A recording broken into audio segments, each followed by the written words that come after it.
마태복음 10장 34절에서 39절. 자기 십자가를 지고 주님을 따르자. 내가 세상에 화평을 주러 온 줄로 생각하지 말라. 화평이 아니요 검을 주러 왔노라. 내가 온 것은 사람이 그 아버지와 딸이 어머니와 며느리가 시어머니와 불화하게 하려 함이니 사람의 원수가 자기 집안 식구리라.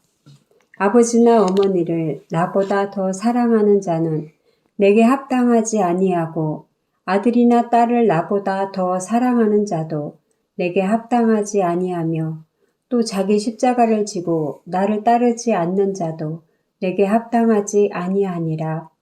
자기 목숨을 얻는 자는 잃을 것이요 나를 위하여 자기 목숨을 잃는 자는 얻으리라. 아멘. 주제, 신앙으로 인한 가족 간의 불화. 자기 십자가를 지고 주님을 따르자. 34절에서 36절, 신앙으로 인한 가족 간의 불화. 내가 세상에 화평을 주러 온 줄로 생각하지 말라. 화평이 아니요 검을 주러 왔노라.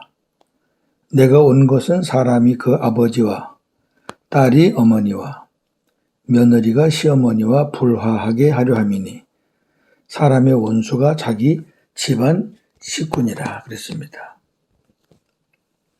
이 말씀은 한 가정 식구라도 옛사람으로 사는 자들과 복음을 모르는 자를 얘기하는 거죠. 새 사람으로 사는 자들 간의 충돌이 일어날 수밖에 없다는 말씀입니다.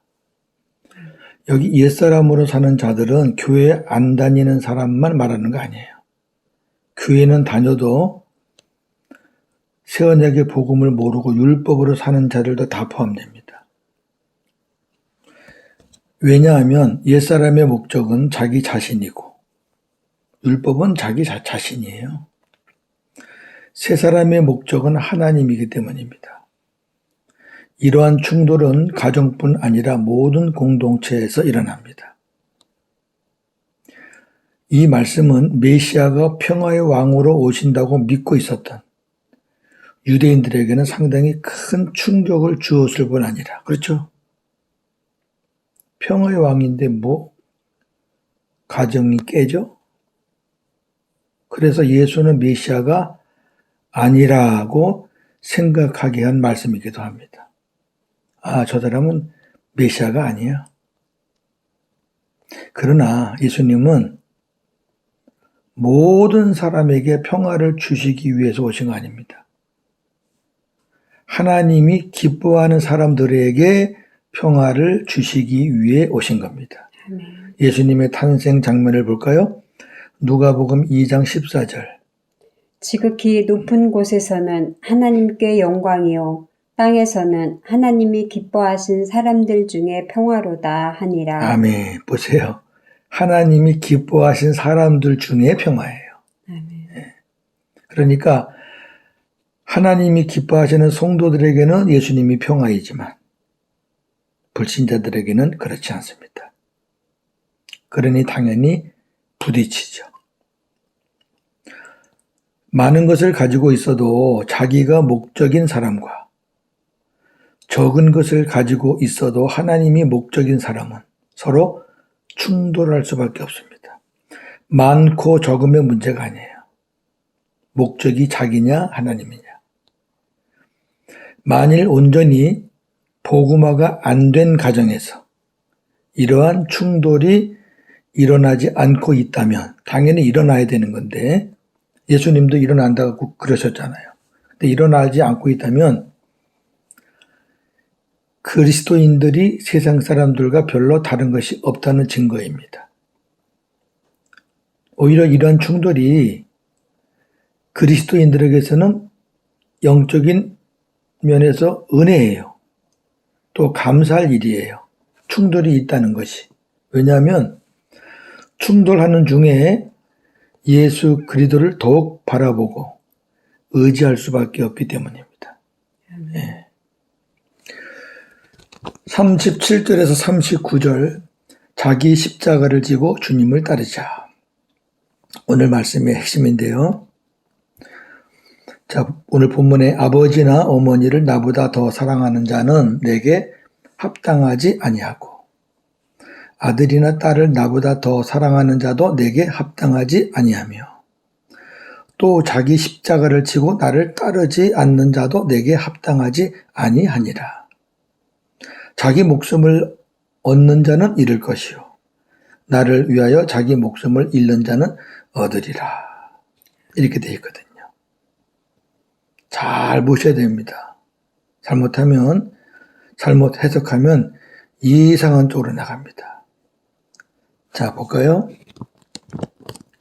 주님보다 부모를 더 사랑하는 자와 주님보다 아들과 딸을 더 사랑하는 자와 자기 십자가를 지고 나를 따르지 않는 자는 내게 합당하지 않다는 것은 주님을 믿고 따르기 위해서는 부모와 자식 간의 관계를 끊으라는 것이 아니라 그 말이에요.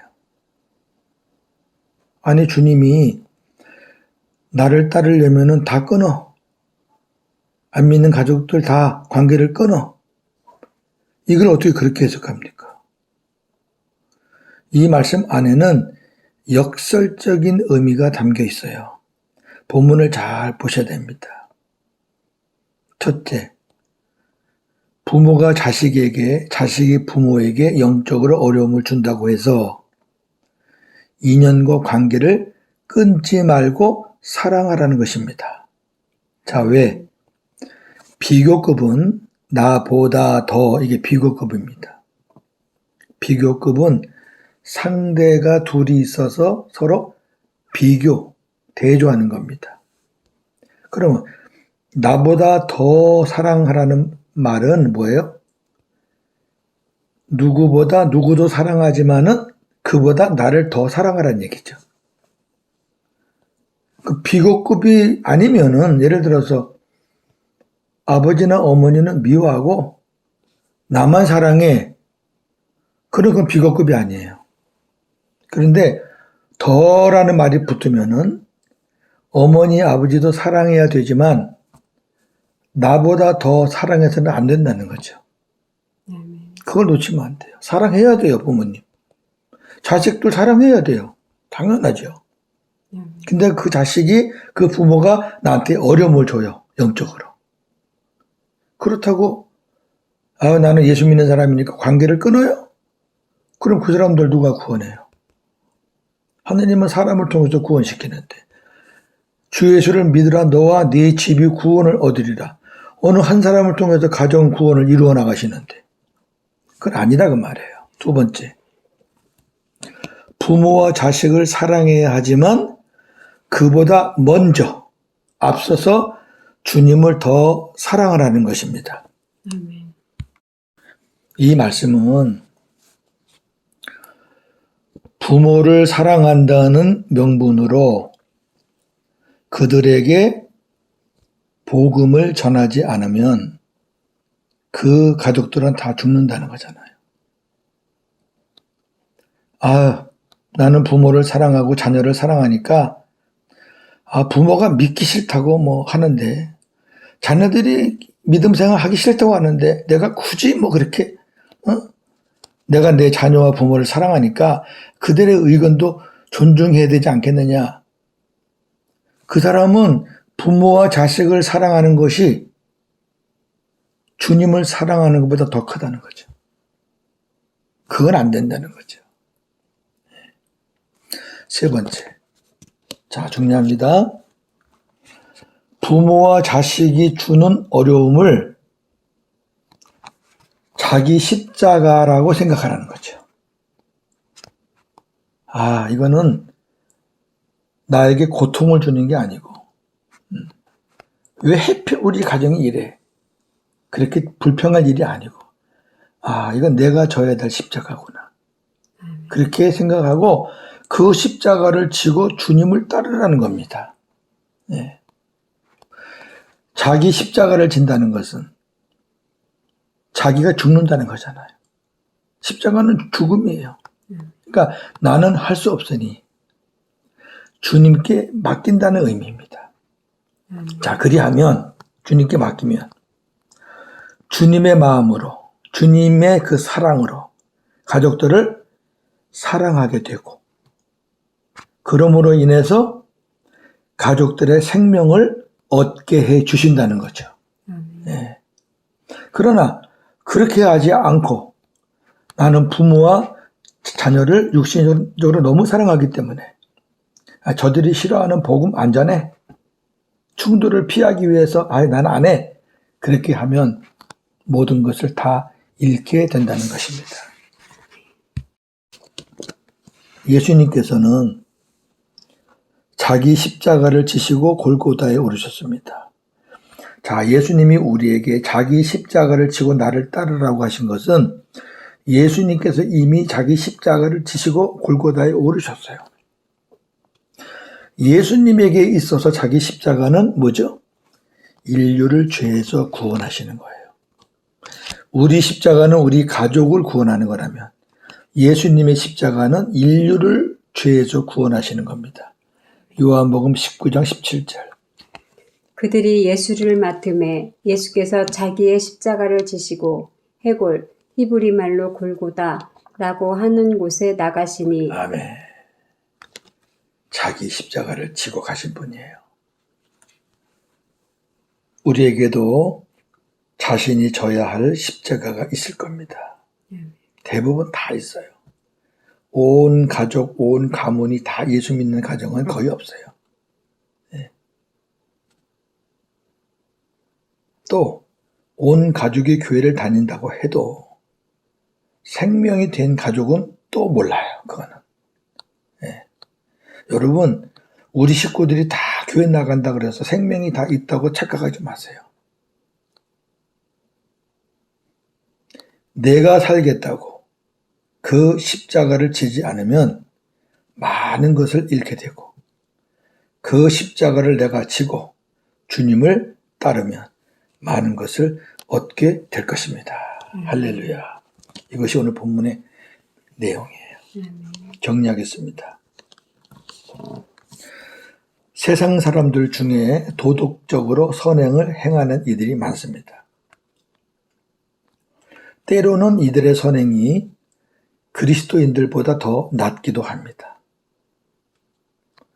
예를 들면 가난한 자들을 도와주고, 사회 각 분야에서 봉사하고, 장학금을 전달하는 등등. 이들의 선행이 그리스도인들과 다른 점이 있습니다. 그것은 뭐냐면 그들의 목적은 결국 자기 자신을 위해서라는 겁니다. 그렇지 않은 사람은 하나도 없어요. 말로 하고 안 하고는 문제가 아니라 자기 마음이 그래요. 자기 만족을 위해서 하는 거죠. 남들이 발표하려고 그러면 하지 마세요, 하지 마세요. 여러분, 그게 어찌 보면 겸손인데,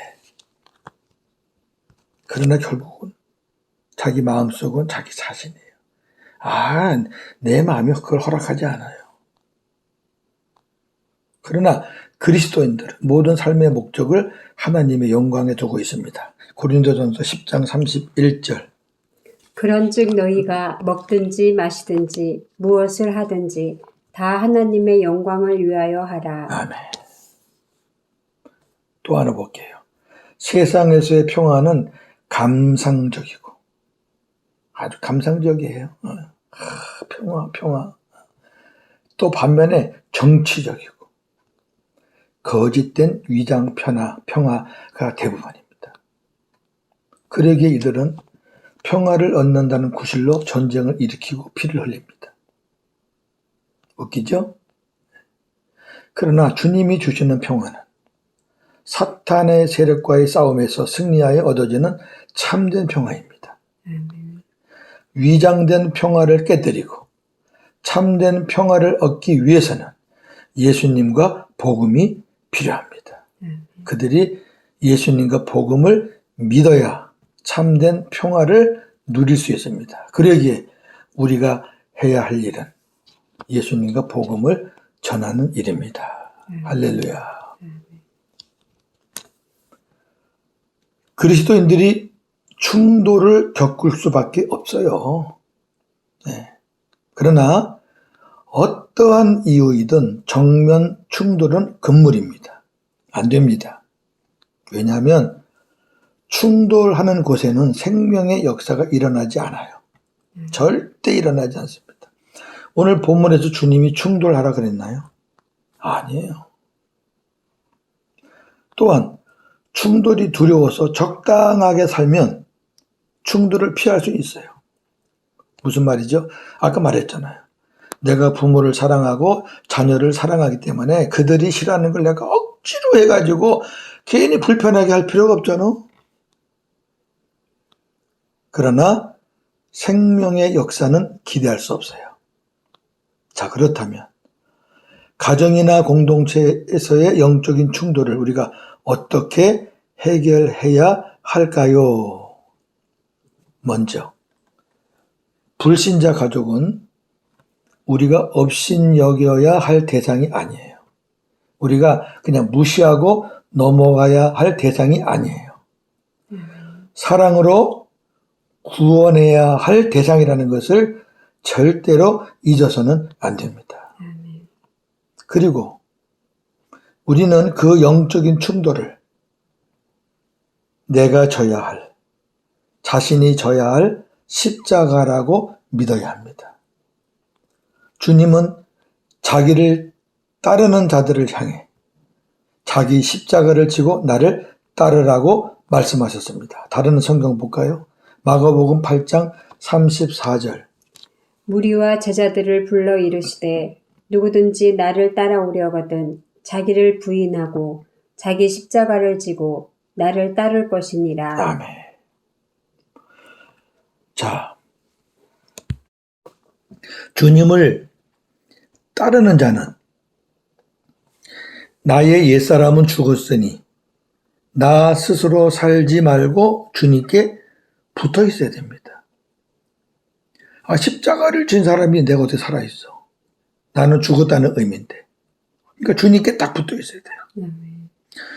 주님께 붙어 있다는 것은 주님의 마음으로 머리이신 주님의 말씀에 순종하며 사는 것을 말합니다.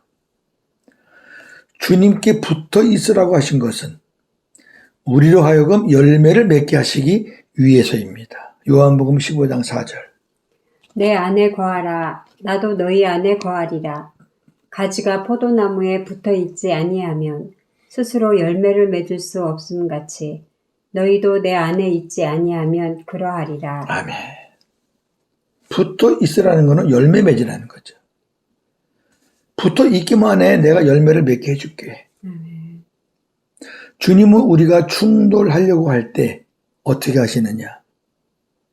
우리는 충돌하고자 하는 마음이 많죠? 아니면 적어도 외면하는 거죠. 휴전.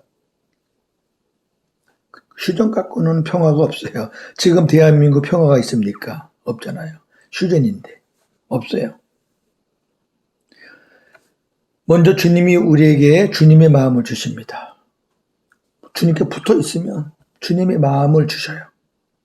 그러면 주님의 마음을 가지면 충돌하지 않게 됩니다. 그리고 오히려 십자가를 지게 하십니다. 나는 죽었습니다. 주님만이 하실 수 있습니다. 나는 못합니다. 나는 죽었습니다. 그렇게 되면 주님이 우리를 통해서 생명의 역사, 많은 열매를 맺는 일을 일어나게 하십니다. 자, 잘 생각해 보세요. 충돌하면은 말싸움만 돼요. 분쟁이 돼요. 그것 때문에 모든 일이 안 돼요. 가족 간에. 당연히 의논해야 될 것들도 다 그냥 안 돼요. 근데 주님의 마음을 가지면 가족들이 미워하게 보이지 않아요. 불편하지 않아요. 복음을 모르는 게 불쌍히 보여요. 긍휼히 여기는 마음이 생겨요. 어떻게 저들을 도와줄까 섬길까 하는 마음이 생겨요. 그래서 웬만한 일에는 다 양보해요. 내가 죽었으니까. 그리고 주님께 맡겨요. 주님을 바라봐요. 주님 어떻게 하면 좋겠습니까? 저 주님 따라가렵니다. 그러면 상대방이 변화되는 내 모습을 보고 마음에 감동이 돼요. 왜? 하나님이 역사하니까. 네, 그런 가운데서 이제 복음도 전할 수 있고, 그럼으로 인해서 많은 구원의 역사가 일어나는 거죠. 그러니까 주 예수를 믿으라. 그러면 너와 네 집이, 네 가정이 구원을 얻는다는 것은 먼저 믿은 사람의 역할이 크다는 거죠. 예수님께서도 십자가의 죽으심으로 온 인류의 생명을 구원하셨거든요. 요한복음 12장 24절. 내가 진실로 진실로 너희에게 이르노니 한 알의 밀이 땅에 떨어져 죽지 아니하면 한 알 그대로 있고 죽으면 많은 열매를 맺느니라. 아멘. 이 말씀의 주인공은 예수님 자신을 가리키는 거고, 예수님이 한 알의 밀이 되셔서 많은 열매를 맺었잖아요. 그러면서 동시에 내가 그렇게 했듯이 너희도 그렇게 하라는 거잖아요. 그렇다면 우리 가정과 공동체에서 생명의 역사가 일어나길 원한다면, 구원의 역사가 일어나길 원한다면 우리가 하나의 밀알이 되어야 합니다. 나는 죽고 예수께서 사셔야 합니다. 할렐루야. 오늘도 복음으로 승리하는 하루가 되기를 주님의 이름으로 축원합니다. 아멘. 하나님 감사합니다. 신앙으로 인한 충돌이 일어날 것을 우리 주님은 이미 아시고 이렇게 말씀을 주셨습니다. 복음 안에서는 평화지만 복음과 다른 것들과의 관계에 있어서는 평화롭지 못하다는 것입니다. 그것이 가족 간에서부터 일어난다는 것입니다. 우리가 지금 겪고 있는 현실입니다. 신앙이 있는 사람과 신앙이 없는 사람이 한 지붕 밑에 살 때 참으로 힘듭니다. 더군다나 같은 신앙을 갖고 있는다 하면서도 복음이 있는 사람과 복음이 없는 사람은 또 힘듭니다. 목적이 다르기 때문입니다. 율법으로 사는 사람은 자신을 위해서 예수를 믿습니다. 그러나 복음이 있는 사람은 예수님을 위해서 자신의 모든 것을 버립니다. 엄청나게 틀립니다. 오늘 주님의 말씀을 귀담아 듣기를 원합니다. 왜 하필 저 인간이 예수를 안 믿어서 왜 우리 집안이 이렇게 힘든가 라고 생각하지 말고, 아, 저 사람은 나에게 주신 십자가구나. 내가 져야 될 십자가구나. 그런데 이 십자가는 너무 무겁구나. 내가 죽어야 되겠다. 주님께 맡기고 주님을 따라가야 되겠다. 그렇게 할 때 주님이 마음을 주시고 그 마음으로 사랑하게 하시고 그 마음으로 인내하게 하시고 그 마음으로 용서하게 하시고 그 마음으로 긍휼히 여기는 마음을 갖게 하셔서 상대방의 마음을 주님께서 움직이게 하여 결국 열매를 맺게 해 주실 줄로 믿습니다. 오늘 그 말씀을 주셨으니 우리도 한 알의 밀알이 되어서 많은 생명을 구원하는 우리 가족 또 우리 공동체가 되기를 소망합니다. 오늘도 복음으로 승리하는 하루가 되게 하여 주시옵소서. 예수님의 이름으로 기도하옵나이다. 아멘.